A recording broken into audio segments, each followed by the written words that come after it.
तिवारी जी, दिल्ली से। महाराज जी, श्री हरिवंश। महाराज जी, मैं पिछले 4 वर्षों से आपका सत्संग को सुन रहा हूँ, तो ऐसा लग रहा है कि लाइफ के जितने भी प्रश्न थे सबका जवाब मिल गया। महाराज जी, यहाँ पर आता हूँ और तो आपके दर्शन करके ऐसा लगता है कि भागवत कथा का सारांश मिल गया, आप आनंद का कारण हैं। लेकिन ये सोचकर बहुत परेशान हो जाता हूँ कि एक दिन आप हमसे दूर हो जाएंगे, ये सोचकर कष्ट होता है महाराज जी। ऐसे में हाँ, इसका तो कोई उत्तर है नहीं, क्योंकि ये एक लीला ऐसी भगवान की है कि इसमें जाना पड़ता है। अब जितनी आयु है, जितनी श्वास है, उतना ही जीवन रह सकता है, इसके अलावा नहीं। एक सेकंड भी नहीं। ये ऐसा फाइनल डिपार्टमेंट है, एक सेकंड भी नहीं। राधा भी पूरा नहीं बोल रहा तो बस फिदा नहीं बोल पाओगे, चलो। ऐसा है, इसलिए जब तक श्वासें हैं तब तक आनंद ले ले, फिर तो भगवान की लीला है। इसका नाम मृत्यु लोक है, यहाँ मरना ही पड़ता है और ये मरना ही पड़ेगा। देखो कितने अच्छे अच्छे महापुरुष अंतर ध्यान हो गए, चले गए। नहीं, वो महापुरुष रहते तो इतना कलयुग अपना प्रभाव न दिखा पाता। आचार्य जन, बड़े बड़े महापुरुष जन सब अंतर ध्यान, जाना पड़ता है। बड़े बड़े वीर, बड़े बड़े दिग्गज विद्वान, ज्ञानी, महात्मा, त्यागी, वैरागी, और उस मंजर की कल्पना करके बड़ा डर लगता है। हाँ बिल्कुल, अपने प्रियजनों के विछोह की भावना मात्र से ही हृदय व्याकुल हो जाता है। पर अब ये लीला ऐसी है कि इसमें होता है, ऐसा होता है। महाराज जी, ऐसी स्थिति में भी फिर आपका हमेशा सानिध्य बना रहे, उसके लिए महाराज जी हम शिष्य परिकर, क्योंकि सभी का प्रश्न है। उपदेश और नाम ही, जो नाम उपदेश हुआ और जो जीवनचर्या के सत्संग है, उपदेश है, बस वही साथ रहते हैं। बका प्रभाव सामने तक ज्यादा रहता है, इसके बाद फिर नहीं रहता। महापुरुषों, हरि बाबा, उड़िया बाबा और महापुरुषों के सामने जो प्रभाव रहता है वो फिर धीरे धीरे शांत हो जाता है। माया फिर, महापुरुष जितना पोछा लगाते हैं, माया धूल डाल के उतले। इसलिए जब तक श्वासें हैं तब तक आनंद ले लो, नहीं तो पता नहीं कब कौन किसकी कहाँ कैसे श्वास रुक जाए। बड़ा विचित्र खेल है, बड़ा भयावह संसार है, बड़ा भयावह है। भरोसा नहीं है शरीर का भाई, इसलिए हर समय राधा राधा राधा राधा नाम जप करो और जो उपदेश सुना है उसे आचरण में उतारो। यही संतों का सानिध्य है। शरीर तो ये टिकाऊ नहीं है, किसी का भी नहीं टिकाऊ है। सबको, बड़े बड़े सिद्धों को जाना पड़ा, जो चमत्कार के खजाने थे, जिनमें सिद्धियों के खजाने, उनको भी जाना पड़ा। ये मर्त लोक है, यहाँ से तो जाना, हम लोग तो साधारण जीव हैं, तो बड़े बड़े महापुरुषों को भी जाना पड़ा। ज्ञानदेव, नामदेव, सोपान देव, एक से कबीरदास जी, रहीमदास जी, एक से एक बड़े बड़े महापुरुष। यहाँ बहुत महापुरुष आए महाराज जी, बिल्कुल। लेकिन ऐसा प्रेम, ऐसा अमृत जो आपने पिलाया है, ऐसा हमने 50 साल से अम्मी वृंदा में जुड़े हुए हैं जी जी, लेकिन हमने आप जैसा, ये राधा नाम का प्रभाव है। राधा 4 वृंदावन का, राधा हेमा का, राधा नाम का, जी उन्होंने भी इतना नहीं किया होगा जी, लेकिन आप तो साक्षात किशोरी जी के रूप। राधा राधा राधा, बस राधा राधा मुझमें समाजा इस तरह तन प्राण का जो तोर है, ना कोई फिर ये समझे तू और है मैं और बिल्कुल। जी चाहता है बार बार तुम्हें देखता रहूं, ऐ हुस्न की सरकार तुम्हें देखता। दीक्षा जी, राधे राधे महाराज जी। महाराज जी, मेरा नाम दीक्षा है। मेरी हमेशा से जिज्ञासा ये जानने की रही है कि दीक्षा का वास्तविक अर्थ क्या है। मानव जीवन में गुरु दीक्षा का क्या महत्व है महाराज जी? मानव जीवन में तो पूरा महत्व ही महत्व है गुरु दीक्षा का। बिना गुरु दीक्षा के जीवन का कोई अस्तित्व ही नहीं है। और दीक्षा का तात्पर्य होता है अपने हृदय की गुप्त मंत्रणा, अपने हृदय की गुप्त आध्यात्मिक ज्योति प्रदान करना। जो जीवन भर हमने भगवत प्रताप से प्राप्त किया, वो किसी को प्रदान करना, आध्यात्मिक। दीक्षा शब्द आध्यात्मिक है। तो अपने जीवन, नाम सुकृत धन अपनी जीवन, अतिहित मान देत वरदान। वो मानो सामने वाले को वरदान देते हैं कि अपने जीवन भर जो नाम जपा, मंत्र जपा, जो अध्यात्म ज्योति जगाई, वो प्रदान कर देते हैं दूसरे को। नाम सुकृत धन अपनी जीवन अति हित मान देत वरदान, वृंदावन हित बलिपद पावन, भक्ति प्रकाशत ज्यों जग भान, नमो नमो गुरु कृपा निधान, नमो नमो गुरु कृपा निधान। वो गुरु कृपा निधान अपने जीवनी शक्ति, अपनी भागवतिक शक्ति अपने शिष्य को प्रदान करते हैं। यही प्रदान करने का नाम दीक्षा है। और जो मुख से उपदेश देते हैं उसे शिक्षा कहते हैं, जो हृदय के गुप्त मंत्र को देते हैं उसे दीक्षा कहते हैं। सीमा जी, राधे राधे। महाराज जी, कैसे पता चले कि हम दीक्षा लेने के लिए तैयार हो गए हैं?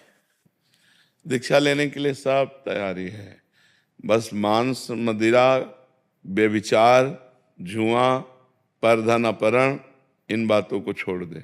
और जैसे भी हम नीच अधम हैं वो गुरुदेव की दृष्टि पड़ने पर हो।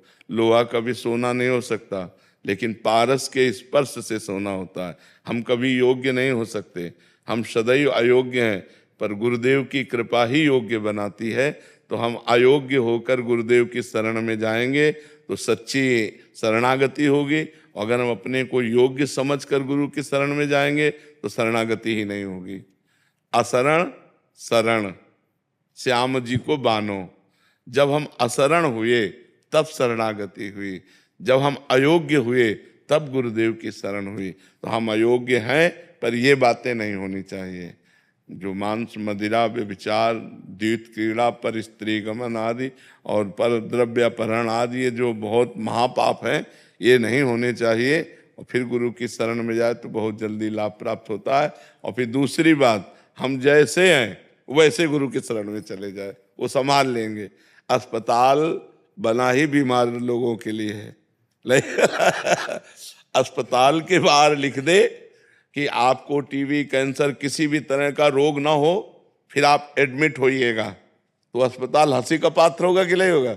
भाई अस्पताल तो हाई रोगी लोगों के लिए। तो अयोग्यों के लिए ही शरण शरण गुरुदेव भगवान है, जो अपने जैसे नीचों को भी स्वीकार करके महान बना देते हैं।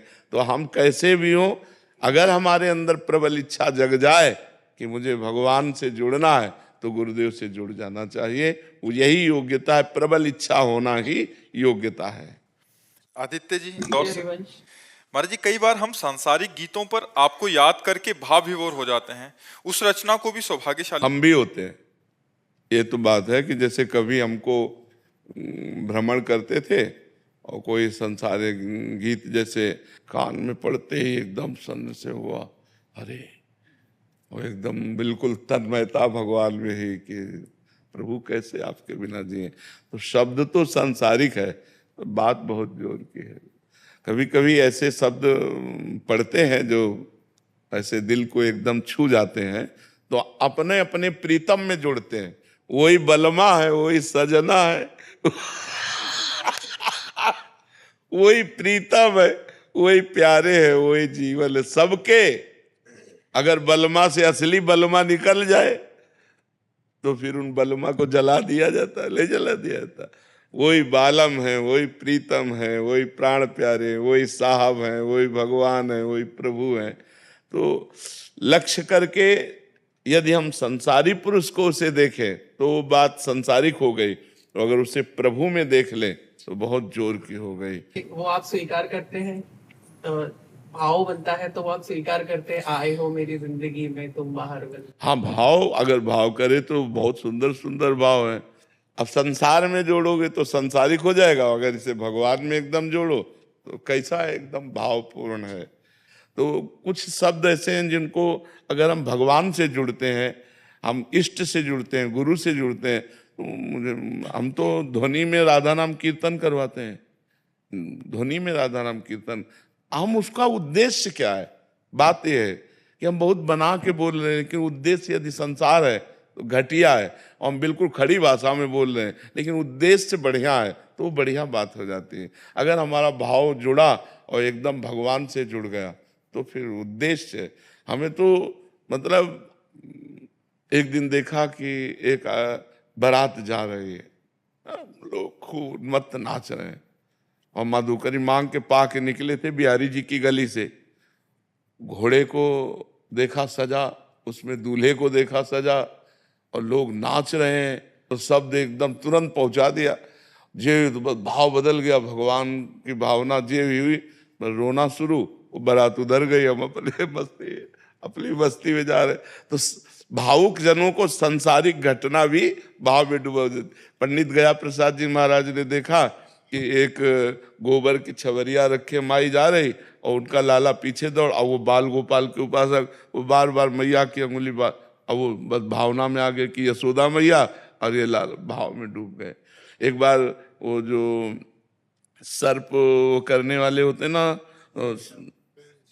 सपेरे, वो, हाँ, तो वो संत वेश में ऐसे लाल कपड़े, वो साष्टांग दंडवत से, शिष्यों ने कहा महाराज जी ये संत नहीं। अरे बोले संत साक्षात संत। भावुक जनों को संसारिकता में भी साधुता और संसार में भी भगवान नजर आते हैं, और जो संसारी पुरुष होते हैं उनको भगवान में भी संसारिकता नजर आती है। तो इसलिए हम ये नहीं कहते कि आज से तुम गाओ, लेकिन कभी अगर कान में पड़ जाए शब्द तो उसे भगवान में लाओ। तो कोई भी, तो वही महबूब है, वही बलमा है, वही सजना है, वही प्रभु है, वही प्रीतम है। बस बात समझ जाए तो कोई परेशानी नहीं है। महाराज जी हम बहुत अशांत रहते हैं। क्यों भैया शांत रहे? तो मनुष्य जीवन तो आनंद के लिए। संसार में अकेलापन महसूस होता है महाराज जी, कोई नहीं है मेरा अपना। भगवान को क्यों नहीं ले लेते? अपना दोस्त बना लीजिए महाराज जी। अरे पक्का हाथ मिला के दोस्त बना रहे हैं। अकेलापन बिल्कुल महसूस मत की, नहीं नहीं। और देखो ये मनुष्य जीवन आनंद के लिए मिला है। पशु पक्षी बेचारे जैसा प्रारब्ध हुआ वैसा भोग रहे। अगर हम लोग भी ऐसे अशांत रहेंगे तो फिर फायदा क्या मिलेगा? एक मिनट शांति नहीं मिलता महाराज। नहीं नहीं नहीं, शांति हटाओ और परम शांति की तरफ चलो। से नाम जप करने, खैनी वगैरह सब छूट गया है, तम्बाकू नहीं खाते, पान नहीं खाते महाराज जी। बस आपका साथ चाहिए महाराज जी। हाँ ठीक है, हमारी तुम्हारी दोस्ती पक्की। और नाम जप करो, आनंद, हाँ आनंद पूर्वक रहो, अशांत मत रहो, अशांत मत रहो। और तुम देखना, जैसे दोस्ती पक्की कह देना तो देखना इसका दोस्ती का भी, हाँ दोस्ती का प्रभाव होता है। हम लोगों की पक्की कह देने का मतलब पक्की होता है, उसमें थोड़ी होता है कि कुछ देखे हैं जब से हमको लगता है जिंदगी जीने का तमन्ना जग गया, नहीं तो फिर बहुत मायूस हो गए थे। हाँ अब बस अब मस्त रहो।